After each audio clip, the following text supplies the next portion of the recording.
Chapter 3. Practice being selfless. Father Sergio Gutierrez. The echoes of his morning church service barely died down when a plump priest, Father Sergio Gutierrez, takes off his priestly robes and puts on an entirely different set of clothes.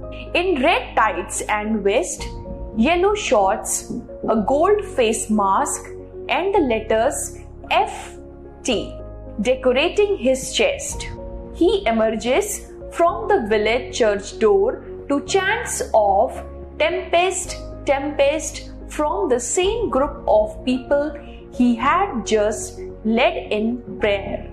The popular priest has transformed himself into Fray Tormenta, Friar Tempest, a Maltese wrestling priest who, after church, takes on challengers for prize money in a wrestling ring built outside the church.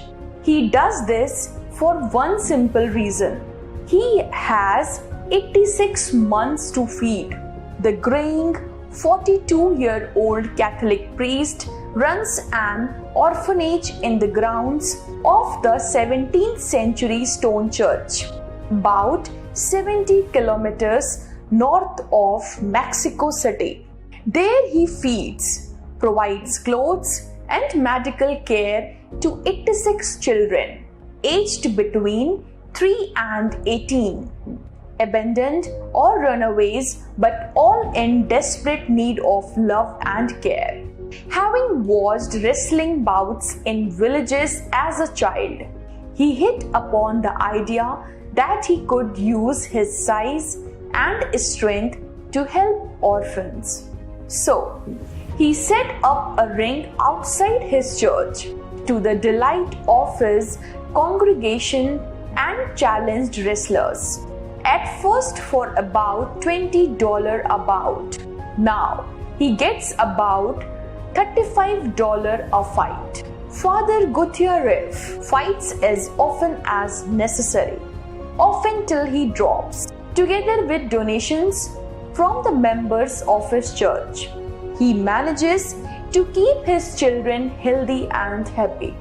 One recent Sunday, he led the church service, singing the hymns in an extraordinary voice and looking every bit a village priest in his colorful robes and thick-rimmed glasses.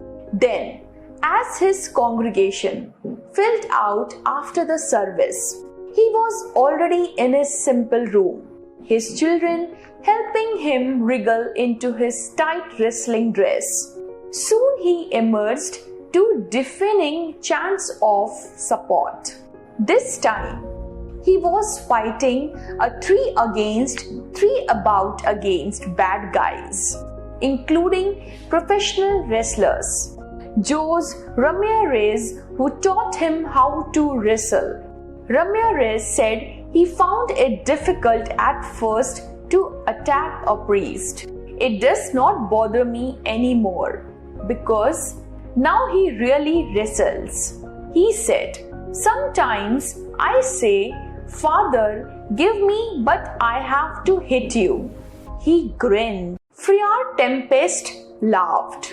He is the first to admit that his bouts are more show business than violence. He points out to his children that the apparent blows being exchanged in the ring are simply well faked. I tell them the hitting inside the ring is not for real. That violence is not a good thing. But he admits that he takes a lot of knocks being bounced around the ring. I take my licks for the kids, he says, whether it is fake or for real. The youngsters love it and many take part in children's bouts later, including one little boy who calls himself Friar Tempest Jr. The congregation loved it too. We will always defend our priest because of the wonderful things he does, said a member. He is a saint, heaven sent. How a person can become a selfless lover?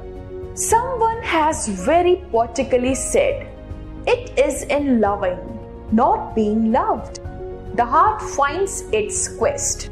It is in giving, not in getting. Our lives are blessed." Selfless love is the divinest sentiment humans have. It is the only emotion that makes him a god. Selfless love is the quality of the angels. We can say people who have evolved to the highest level of existence become selfless lovers. There are plenty of ways to love and they are all valid, but some of them mean different things in different circumstances. One huge difference in how our love is perceived by other people is whether it's coming from a pure and selfless place or from a needy and selfish one. When we selflessly love people, we accept their flaws and shortcomings more readily. Selfless love accepts that ups and downs are a part of the journey, and that the downs are better off when love is there. When love is selfish, it holds back where it should be given freely. Selfish love does not feel safe because it is conditional. So it does not support people the way the real love is supposed to do. When we love selflessly, we don't worry about the outcome of it or whether we are giving more than the other person. Instead, the act of loving feels good, and it's obvious that whatever comes back to us is the right amount. Love that is given selflessly does not have an end date, whether people are in our lives or not. It just exists because it feels good to us. When we love selflessly, other people are not really all that receptive, which just feeds into the cycle of feeling needy. It's a vicious circle and a totally unnecessary one, but it can be hard to break out of once you are in it. Selfless love is given as a gift and will be received as one.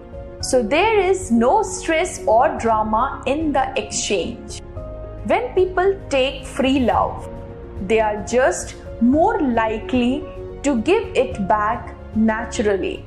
Selfless love provides room for people to grow because it is not trying to tie anyone down.